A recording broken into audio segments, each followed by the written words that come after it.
ஒரு பொண்ணு இருக்கா. அவ தன்னோட 8 வயசு புருஷனோட உயிருக்கு ஆபத்துங்கிறதுனால இவ்வளவு நாள் பயந்துட்டு இருந்தவ தைரியமா வாளை எடுத்து சண்டைக்கு தயாராயிட்டா. அப்பதான் என்ன நடந்துச்சுன்னு நமக்கு காட்டுறாங்க. அந்த பொண்ணு நல்லா படுத்து தூங்கிட்டு இருக்கும் போது அவளோட புருஷங்கார ரூம்ல ஒத்தவன் முகமூடி போட்டுட்டு வாளை எடுத்துட்டு போறான். இதை தெரிஞ்சுக்கிட்டு அவ அந்த முகமூடிக்காரனை பிடிக்கிறதுக்கு ஓடி போறா. ஆனா அவன் தப்பிச்சு போயிடுறான். அப்ப அவன் அந்த ஒரு வாளை விட்டு வச்சுட்டு போயிடுறான். ஒரு வழியா தன்னோட புருஷனையும் கரெக்டான நேரத்துல போயிட்டு காப்பாத்திடுறா. அடுத்த நாள் ஃபங்க்ஷனுக்கு கிளம்பி போறா. இவ குடிக்கிற ஜூஸ்ல மாமியாக்காரி ஒரு போதை பொருளை கலந்து வச்சிருக்கா.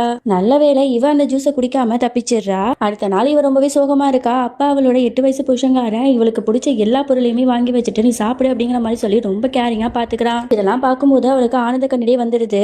உடனே அவன் சொல்றான், என்ன அலற, உன்னோட அம்மாவை தேடுதா, நான் வீடியோ கால் பண்ணி தரேன் அப்படின்னு சொல்லிட்டு அந்த பொண்ணோட அம்மாக்கு கால் பண்ணிலாம் காட்டி அவளை ரொம்பவே நல்லா கவனிச்சுக்கிறான். இந்த மாதிரி ஒரு புருஷன் கிடைக்க நம்ம கொடுத்து வச்சுக்கணும் அப்படிங்கிற மாதிரியே இவ ரொம்பவே சந்தோஷப்படுறா. இதுக்கப்புறம் என்ன நடந்துச்சுன்னு தெரிஞ்சுக்கணுமா, கீழே ஃபுல் லிங்க் வீடியோ கொடுத்துருக்கேன், அதை கிளிக் பண்ணி பாருங்க. பாய்.